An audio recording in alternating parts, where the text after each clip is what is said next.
Prime Minister Gandhi, Nancy and I are delighted to welcome you to the White House. And let me add a personal note. It is good to see you here again as leader of the great Indian democracy, which provides a unique opportunity for us to broaden and deepen the dialogue we began last autumn in Mexico. Through our talks, we can help to reach a renewed recognition of the mutual importance of strong, constructive ties between India and the United States. In searching for words to describe the focus of your visit to Washington this week, I came upon a statement that you had made in Delhi when Roy Jenkins visited in 1980. And at that time you said, "The great need in the world today is to so define national interest that it makes for greater harmony, greater equality and justice, and greater stability in the world." Well, that is more than an eloquent description of enlightened national interest. It can also serve to describe the foundation of the relationship between the United States and India, a relationship we seek to reaffirm this week. A strengthening of that relationship based on better understanding is particularly important at this time. Your father once said that the basic fact of today is the tremendous pace of change in human life. The conflicts and the tensions of the 1980s pose new challenges to our countries and to all nations which seek, as India and the United States do, freedom in a more stable, secure, and prosperous world. As leaders of the world's two largest democracies, sharing common ideals and values, we can learn much from one another in discussing concerns and exploring national purposes. From this understanding can come greater confidence in one another's roles on the world stage and a rediscovery of how important we are to one another. Prime Minister Gandhi, we recognize that there have been differences between our two countries, but these should not obscure all that we have in common, for we are both strong, proud, and independent nations guided by our own perceptions of our national interests. We both desire the peace and stability of the Indian Ocean area and the early end of the occupation of Afghanistan. We both seek an equitable peace in the Middle East and an honorable settlement of the Iran-Iraq conflict. We both seek a constructive approach to international economic cooperation, building on the strong links even today being forged between the economies of the United States and India. Beyond that, India and the United States are bound together by the strongest, most sacred tie of all, the practice of democratic freedoms denied to many peoples by their governments. My devout hope is that during this visit, we can weave together all these threads of common interest into a new and better understanding between our two countries. Welcome to the United States.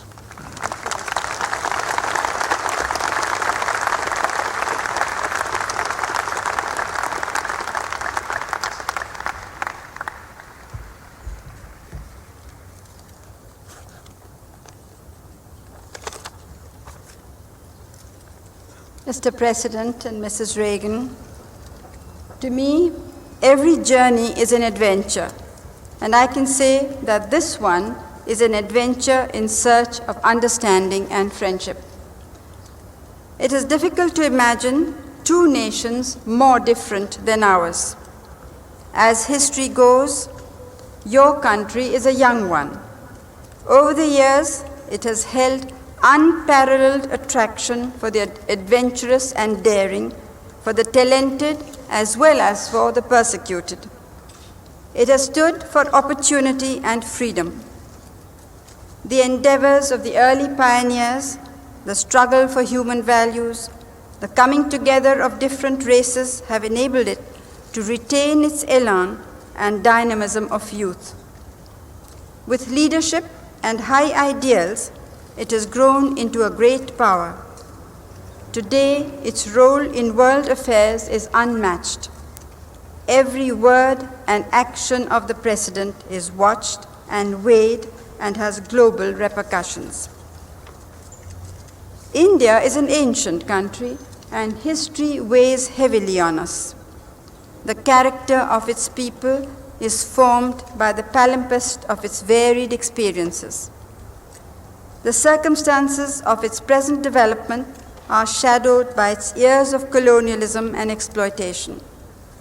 Yet, our ancient philosophy has withstood all onslaughts, absorbing newcomers, adapting ideas and cultures. We have developed endurance and resilience. In India, our preoccupation is with building and development. Our problem is not to influence others, but to consolidate our political and economic independence. We believe in freedom with a passion that only those who have been denied it can understand. We believe in equality because many in our country were so long deprived of it. We believe in the worth of the human being, for that is the foundation of our democracy and our work for development. That is the framework of our national programs. We have no global interests, but we are deeply interested in the world and its affairs. Yet, we cannot get involved in power groupings. That would be neither to our advantage, nor would it foster world peace. Our hand of friendship is stretched out to all. One friendship does not come in the way of another. This is not a new stand. That has been my policy since I became Prime Minister in 1966.